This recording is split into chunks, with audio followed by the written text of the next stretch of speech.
Hello, how are you, everyone? Welcome again to today's iCON forum, our online webinar, Take Charge of Your Health, Living Well Together with Diabetes. I am Barbara Ho. I am the Chief Nursing Officer of iCON Chinese Division and your host today. Today's topic, the theme, again, has to do with diabetes. And iCON is, the office is situated on the traditional, ancestral, and unceded territory of the Musqueam, Squamish, and Tsleil-Waututh peoples.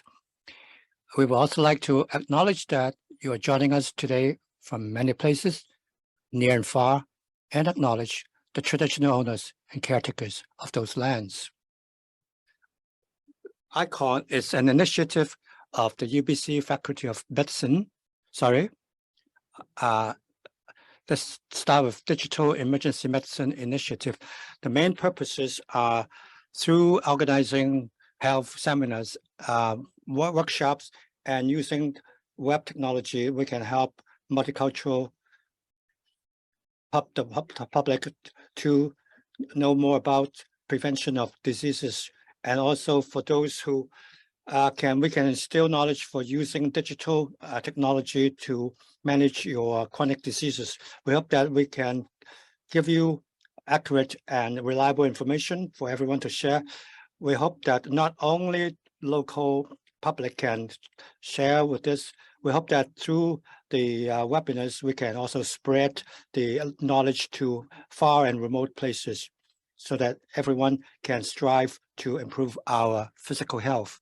So we know that diabetes relates to what we eat, and healthy eating strategies for diabetes. We are very happy to have our next presenter, Gloria Tsang, who is the registered dietitian, to give us tips on healthy eating. Especially now we mentioned about food is being very expensive. So it's getting more and more expensive. So what tips do you have so that we can help everyone? And well, I'll pass it on to you, Gloria. How are you? How's everyone? I am Gloria Tsang, the registered dietitian. You can call me Yan Yan or Gloria. Let's try to move the slides myself. Okay. Today, the main thing is we want to understand how food may affect your blood sugar. So we always say blood sugar. So you may think that you eat something, your blood sugar level increases, but it's all food do that. So we want to learn more how to plan our food in each meal, how we can plan our meals every day to manage your blood sugar. The most important thing is learn how to read food labels. So if you read a package, on the back of it, you see a lot of information. Of course, there are nutrition facts, say there are calories, how much starch and all that. So what are we looking for then? So first of all, I want to ask you, a lot of times a question that's been asked of me a lot, does eating too much sugar cause diabetes? So there should be a poll, but anyway, you can answer for yourself. So does it mean that because you're eating too much sugar that causes diabetes? Is that true or false? Well, actually, it's false. Sugar itself does not cause diabetes. We have diabetes not because we have too much sugar or syrup. That's not the reason. But if you eat too much sugar or too many calories in your food, that can lead to obesity. Obesity is a risk factor for diabetes. Well, we have to know that everyone is unique, and everyone, whether he or she has diabetes or not, everyone's different. And for that reason, there's no one meal plan that suits everybody. Why should I mention that? Because a lot of times my patients tell me, oh, they see something online, some diabetes recipe, so they a menu, is that suitable for you, your sex, your age, your lifetime habits, your hobbies? So there's no one meal plan that suits everyone. There are some facts and myths I want to distinguish. So many people know that carbohydrates, so Asians and Chinese, we say that these are starch foods. So actually all carbohydrates can affect your blood sugar. That's number one. But diabetes patients, does that mean that they cannot take carbohydrates? The answer is no. People with diabetes can also eat carb foods. Why should I say that? The main reason is that carbohydrates, actually there are three types of it. First, there's starch.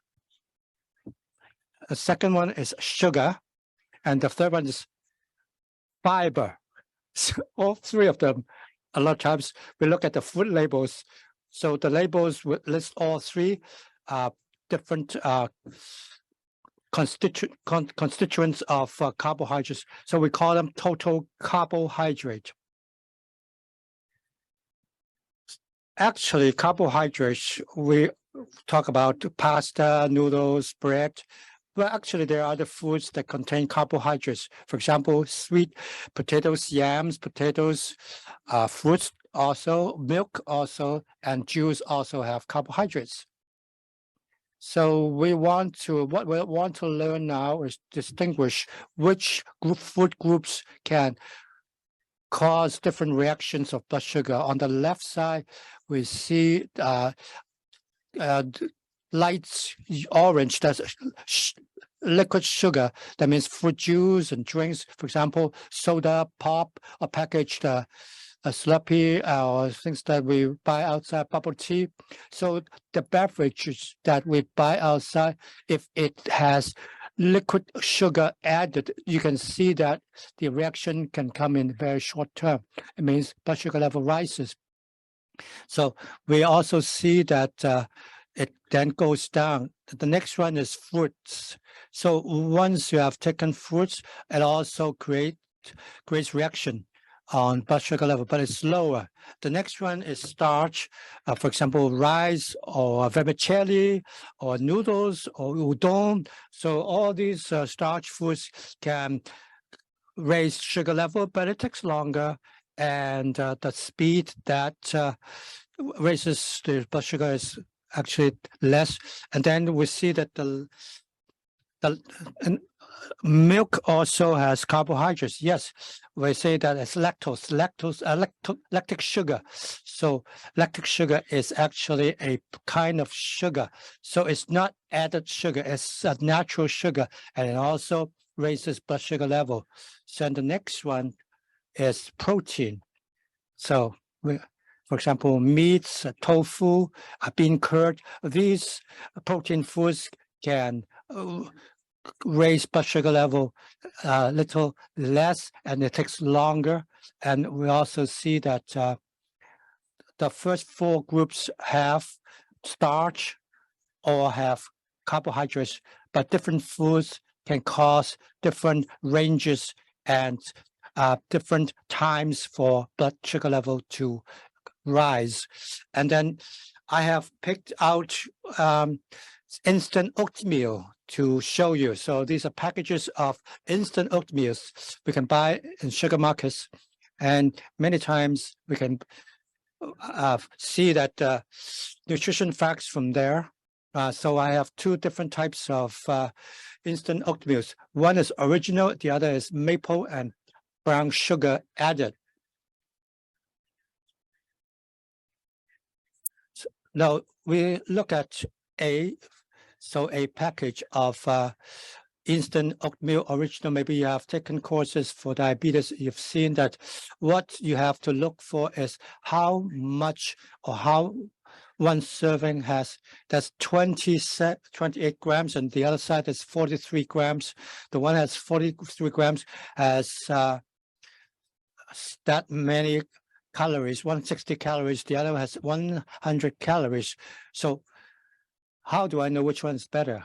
So I know that all of you who are attending, you are smart and you know diabetes well. So what we need to know is, what we need to look at is carbohydrates. So here you can see with a label. So in this area, look at, this is the area you should look for, carbohydrates, and then you can see down below that you have fibers, and there are soluble fibers and insoluble fibers. Those are also in the labels that show how much sugar is there. So what we are talking about is not added sugar. We're talking about total sugar. So if you don't buy milk, how come there's still a sugar? It's the same reason, because it's got added sugar as well as natural sugar. So even if you see sugar, don't be afraid, because it really is not that harmful. So on the left side, you see instant oatmeal that's original flavor, and then you can see sugar is 0 grams, no sugar added. On the right side, you have sugar added, that is maple and brown sugar added. You have 13 grams of those added. You can see easily the distinction between the two. So after you have added 13 grams of sugars, then the carbohydrates have increased from 19 to 33, just like that. So that's because added sugar has been added. So that means this package is heavier. So we can see very clearly between the left and the right. Actually, the right side, everything that's been increased is sugar. And because there's more sugar, it's heavier and more calories, and the total carbohydrates is also higher. Actually,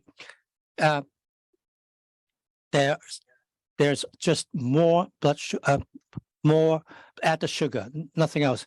So we have to look at two facts. That is the total carbohydrates as well as added sugar. How much has been added? We have talked about this is 13 grams in one. So that means that's 3 tablespoonfuls. That's quite a bit if you go to a coffee shop and add 3.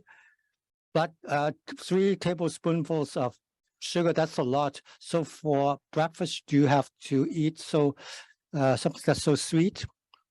Well, let's do our math. A lot of times, I know that a lot of you here, some diabetes patients have seen a dietitian, and dietitians usually don't tell you how many servings of carbohydrates you have to eat every day. So you have to do your math. First, we look at how much carbohydrates, total carbohydrates is there. It's 19 grams. And then you have fibers, that's 2 grams. So that's indigestible. In other words, that usable carbohydrate is only 17 grams. So that's 1 serving of carbohydrate. Food in 1 serving that has carbohydrates. So if you want to calculate how many servings, if you want to know how many servings you need, look at that carbohydrates minus your fiber. So that's your available carbohydrates. So that is 17 in that case. So take another example, the one that has maple and brown sugar added. The total carbohydrates, how much is it? It's 33 grams. Then the fiber, there's 2 grams. So available carbohydrate on the right side, you can see on the middle, you can see 33 minus 2, that's 31 grams. Meaning that if you want to eat something that has added sugar, this bowl of instant oatmeal has already 2 carb servings already. So without blood added sugar, there's 1 serving. So that leaves room for some other food. But if you choose to eat this kind of 2 carb serving in that, so you don't have other space or quota for other foods. So it's very important to have the right choice of foods. So we can now look at whole foods. Whole foods, it's not packaged foods, it's not processed foods, it's whole foods. Does that mean that you cannot take carbohydrates? No, actually, a lot of healthy carbohydrates are in our foods. For example, beans, whole grains, even breads, spaghetti, pasta, vermicelli. They also have different kinds of carbohydrates and fruits and vegetables, of course, and then sweet potatoes. So these whole foods actually in and of themselves have more fiber as well as more protein. Remember, so if you look at your file, you will see that more fiber and more protein. What are the advantages? So now we'll come to glycemic index. So many times you've heard of this. So what is glycemic index? So it is after you have had 1 serving of food, and whether it's faster or slower for the blood sugar level to rise. For example, we take liquid sugar, it rises quickly, and it rises high. So this kind of food is high glycemic index food. The low glycemic index foods are those that will take more time to digest, and it takes more time to digest, and because these foods may not soar, I shouldn't say soar, let's just say slowly rise, and then as well as the range is smaller. So we call that low glycemic index foods. How does it affect the blood sugar level rise? Now, I've said that if the food itself has fiber as well as protein and maybe a little bit of fat, so what kinds of foods have all these 3? Think about it. What kinds of foods have carbohydrates, fibers, as well as protein and fats? So, well, off the top of my head, I can think of nuts, walnuts, hazelnuts. Actually, those foods, if they have all these nutrients, so good nutrients, it will cause a lower rise in blood sugar level. And then we'll talk about acidity. We say we have some pasta salad and put it in the fridge, and then we put in some a salad dressing, or actually the acidity will actually increase the time to digest it, and then it also lowers the range of the glycemic index, and also how much is it cooked. For example, if it's too raw, or if it is, they tell you to cook it for 4 minutes, and you cook it for 10 minutes, and it's overcooked. And so there's a difference between the 4 and overcooked and undercooked. So actually, all of the starch and protein has been disintegrated, and it actually makes it faster to rise, for the sugar level to rise. So another thing is the food sliced or chopped. For example, oatmeal, we talked about just now. There's instant oatmeal. It's been steel cut, and some has been cooked. So that's why you can zap it in the microwave for 1 minute and you can eat it. So there's nothing called steel cut. Actually, it's not compressed, it's not cooked. So maybe you have to cook it for longer. So you have to, it takes more time to digest it. And so the blood sugar level rise will be lower. So that's why we go back to this graph from before. On the left side, you have liquid sugar. And then those who have fat or protein are on the right side. You can see that the glycemic index and the ones on the left with higher GI, they have a higher GI. And on the right side, You have foods that have protein and fiber. They have lower GI.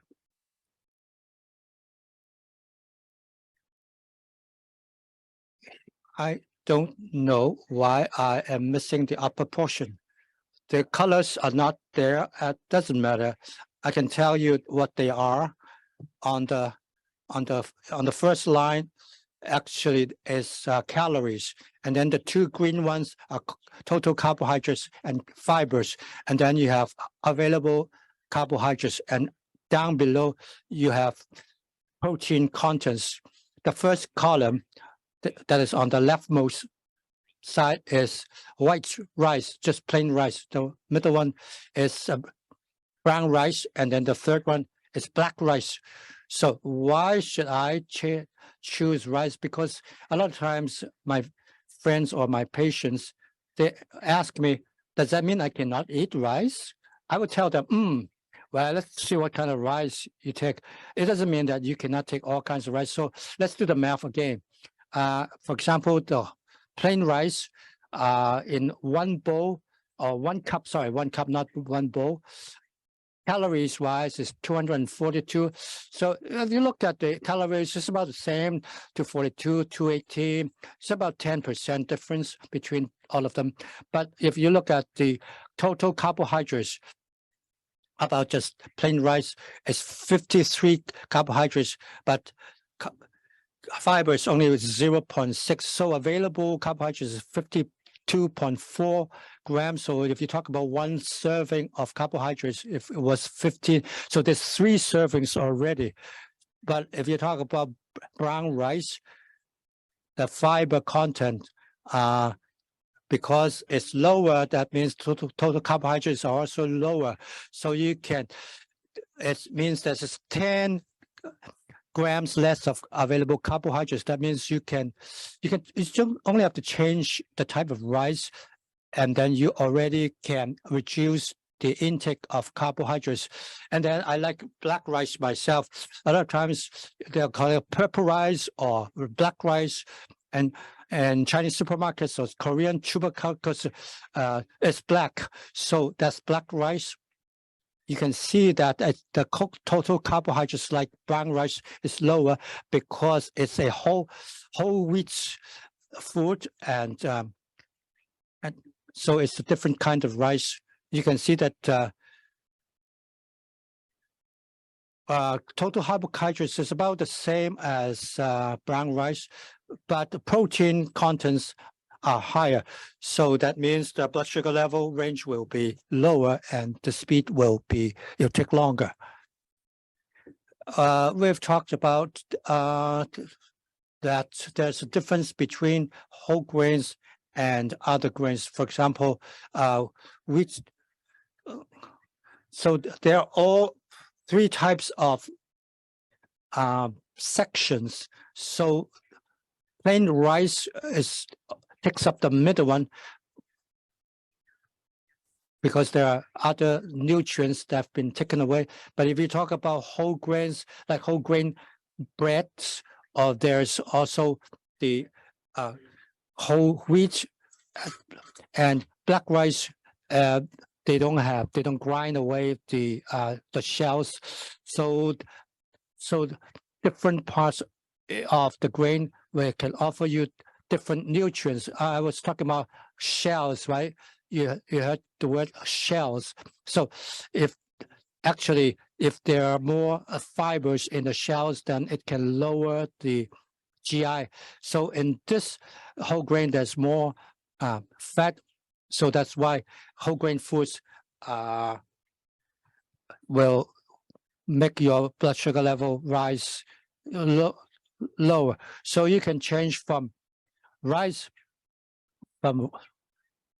to brown rice, and you can kill 2 birds with 1 stone. So whole grain foods, whole grains have at least 3 to 5 times of those contents. So you've heard about the difference between plain rice and black rice because of the carbohydrates the difference. So it's more suitable for diabetes patients because the available carbohydrates are lower. So there are more fibers. So it means that the feeling of a full stomach, it's longer.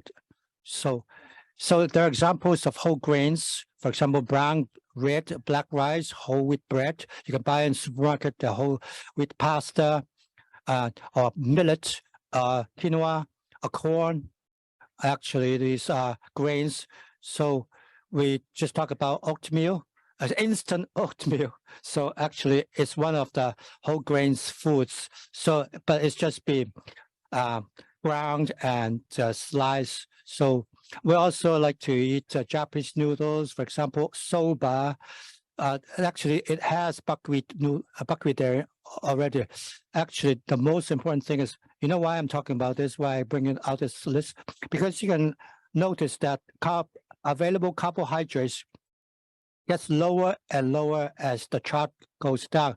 So you don't have to eat less. It just means that if you change more into whole grains foods, so and the absorption of carbohydrates will be less. So very simply, put, you say I don't like to eat black rice, purple rice because they are too hard. Actually, the patients themselves, they may complain, I don't like hard foods. So how about mix them together and don't go from one extreme to the other. So you can have 1 cup of white rice, but 2 tablespoons of black rice. Take it slow. And you know why I like the black rice? Because once you cook it, it looks beautiful. It becomes purple rice. So, and you can add just 1 1/4 cup of water to deal with the excess black rice, and then you mix it together. It becomes purple rice. It's very simple, doesn't require a lot of work, and then you can have a beautiful looking plate. So you can eat brown rice or black rice if you want a quick fix in a quick rice cooker. If you don't want to spend 1 hour, so you can soak the black rice or the brown rice before you put it in the rice cooker and cook it together with the plain rice. So we talked about the balanced food plate. So look at this visibly. If you put it on a plate, half of the portion should be vegetables or fruits, and 1/4 should be proteins like meats and beans, legumes, or bean curds or yogurt. And there are also proteins, and 1/4 should be your starch foods, high carbohydrates foods. So if you choose whole grains foods, then we can reduce the intake of carbohydrates. So what I wanted to share today is here's some community resources. You've seen that round plate. Actually, in BC and Canada, there are many resources. Barbara and different speakers have talked about 811. So a registered nutritionist can talk to you about that. And there's the Canada Food Guide, which is also available in Chinese, and you can look into that. And then also there are resources in Chinese from the Diabetes Association. Thank you very much. Thank you, Gloria. Very detailed, very quick presentation, because when we eat in Chinese, for Chinese, food is everything else, above everything else. So it's very important to know about this food as a science. Eating is a science. So if you are taking part for the first time, you have not been registered in our email list, you can scan this QR code to join our iCON mailing list. And in future, whatever activities we have, we will let you know in the first instance. I want to thank our community partners who are, well, there are very many, you can see. They are Vancouver Coastal Health, Fraser Coastal Health, CMHA, and South Vancouver Neighborhood House, Richmond Cares, Family Caregivers BC, UVic, Self-Management BC Institute on Aging and Lifelong Health, Vancouver Divisions of Family Practice, and Vancouver Public Library, as well as Villa Cathay Care Home and Richmond Gives Caregiver Hub, Mosaic Caregiver BC. Thank you to all of you to help us promote and advertise this program to the public out there. And I also want to thank our media partners. They include Fairchild TV, Omni TV, Ming Pao Daily News, and as well as Singtao Daily Group. And I also want to thank over the last 2 days, the hubs that have been open to the public. They include CRC Health Center, Jackson Lamb Adult Daycare Center, Day Center, South Vancouver's Neighborhood House, and Villa Cathay Media Partners. Those are our media partners. You want to watch those presentations again, as well as other presentations, you can go to our www.iconproject.org website, as well as icon.support@ubc.ca to review those presentations.